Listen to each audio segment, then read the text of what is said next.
जिंदगी में यदि सुखी ही सुखी रहना चाहते हो तो भूल से भी ये दो काम कभी मत करना, कभी जिंदगी में पछताना नहीं पड़ेगा। नमस्कार, जय श्री राधे, जय श्री कृष्णा। दोस्तों, आज का ये प्रसंग बड़ा ही मोटिवेट कर देने वाला है, बड़ी ही शिक्षाप्रद कहानी है। आपसे निवेदन है आप इस वीडियो को शुरू से लेकर अंत तक अवश्य ही देखना।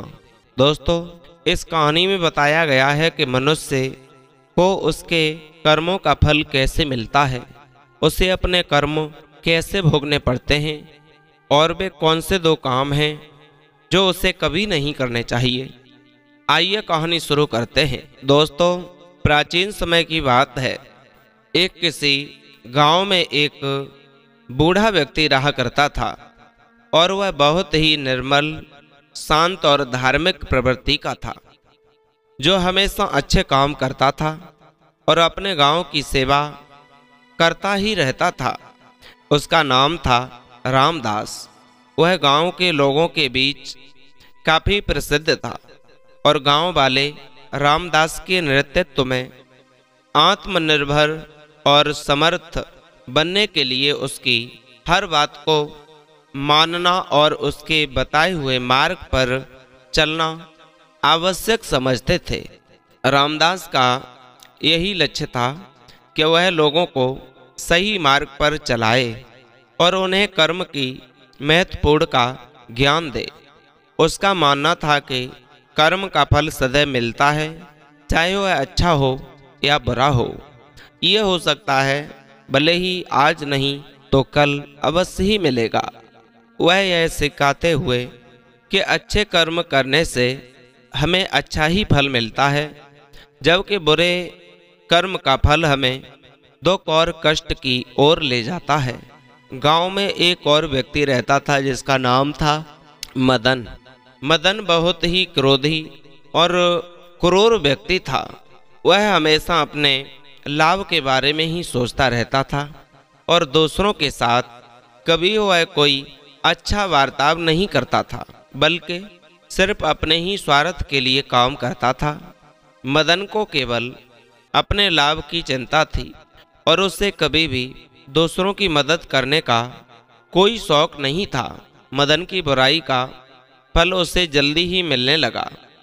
उसकी लालसा और क्रोध ने उसे बुरी तरह से बांध लिया था और वह गांव के लोगों के बीच असंतुष्ट और विवाद का कारण बन चुका था।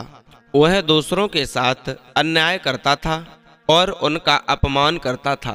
गांव का पूरा माहौल उसकी वजह से उथल पुथल हो चुका था।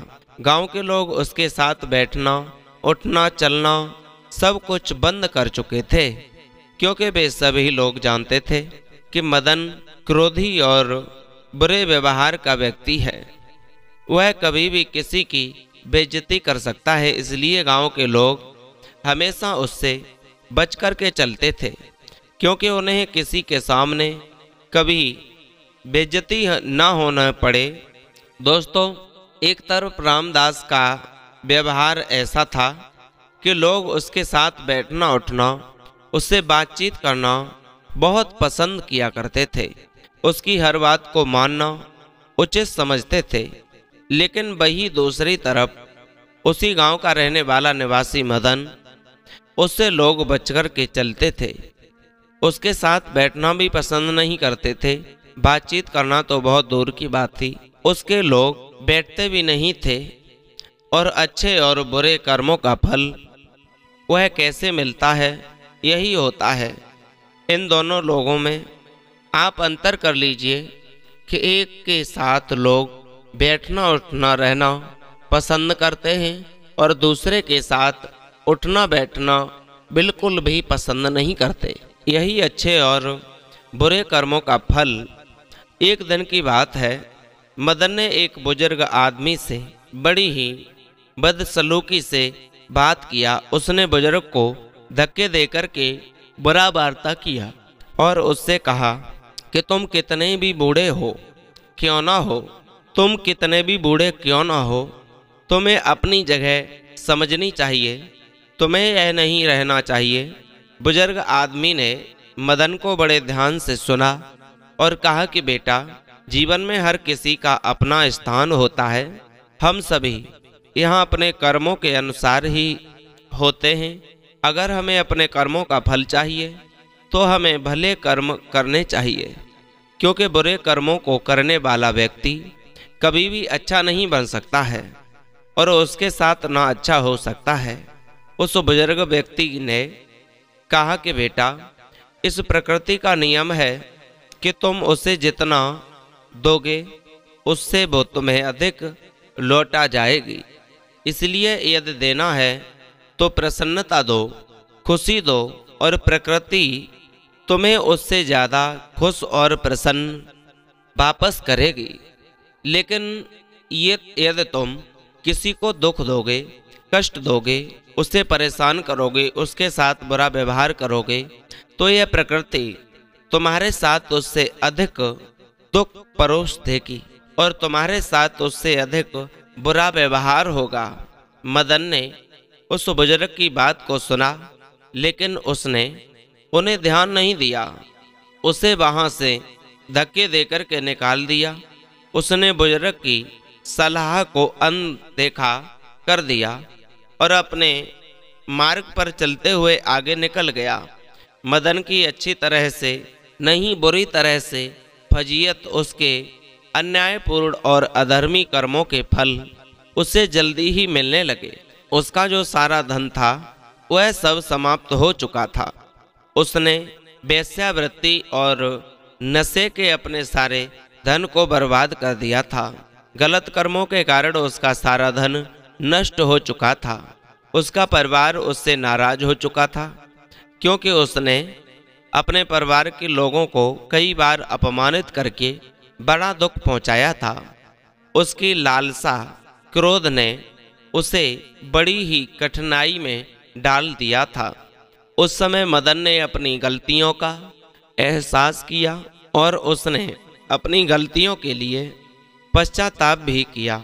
उसने समझा कि कर्मों का फल सदैव मिलता है, चाहे वह अच्छा हो या बुरा हो। उसने यह सोचा कि अब उसे अपने कर्मों का फल मिलने लगा है तो कर्म सुधारने होंगे, भले कर्म और अच्छे कर्म करने होंगे। मदन ने रामदास से जाकर के संपर्क किया और उसके मार्गदर्शन में आ गया। रामदास ने उसे समझाया कि कर्म का महत्व क्या होता है और कैसे अच्छे कर्म करने से हमें अच्छा फल मिलता है। मदन ने उसके उपदेशों को माना और अपने जीवन की दिशा बदल दी। उसने अपने गांव के लड़कों की सहायता करना शुरू किया और उसके साथ मिलकर के उनकी समस्याओं का समाधान किया। अब वह पूरी तरह से दूसरों की मदद करने में खुश था और उसे अपने कर्मों का फल मिलने लगा। उसने समझा कि कर्म की महत्वपूर्ण क्या है और उसने अपने जीवन को सत्य, न्याय और धर्म में नियंत्रित किया। मदन ने जितने भी गलत काम किए थे, वेश्यावृत्ति, नशे के सारे कामों को छोड़ दिया। धीरे धीरे उसकी आर्थिक स्थिति में सुधार होने लगा और वह मजबूत हो गया। उसके परिवार के लोग भी उससे प्रसन्न रहने लगे, क्योंकि अब वह अपने परिवार के लोगों के साथ बुरा वार्ता नहीं करता था। उसका व्यवहार बदल चुका था। उसने अपने जीवन को सुखी और समृद्ध बना लिया था। दोस्तों, इस कहानी से हमें यही सीख मिलती है कि कर्म का फल सदैव अच्छा मिलता है, चाहे वह अच्छा हो या बुरा हो। हमें हमेशा अच्छे कर्म करने चाहिए और दूसरों की मदद करनी चाहिए। हमेशा प्रयास करना चाहिए कि अपने कर्मों को सच्चाई, न्याय और धर्म के मार्ग पर चलाने से हमें अच्छा ही फल मिलेगा और हमारा जीवन सुखमय और समृद्ध बन जाएगा। दोस्तों, मनुष्य को भूल करके ये दो काम नहीं करने चाहिए। पहला, किसी के साथ गलत व्यवहार नहीं करना चाहिए, हमेशा अच्छा व्यवहार करना चाहिए। दूसरा, जीवन में कभी भी गलत रास्ते को नहीं अपनाना चाहिए, खुद गलत रास्ते पर नहीं चलना चाहिए जहां धन और सम्मान दोनों का नुकसान हो। वह कर्म हमें कदाप नहीं चुनना चाहिए। दोस्तों, उम्मीद है आपको ये वीडियो ज़रूर पसंद आई होगी। अच्छी लगी हो तो चैनल सब्सक्राइब करें, लाइक शेयर कमेंट करना न भूलें। फिर मिलते हैं ऐसे ही नए इंटरेस्टिंग टॉपिक के साथ, मोटिवेट करने वाली कहानी के साथ। तब तक के लिए सभी भक्तों को जय श्री राधे।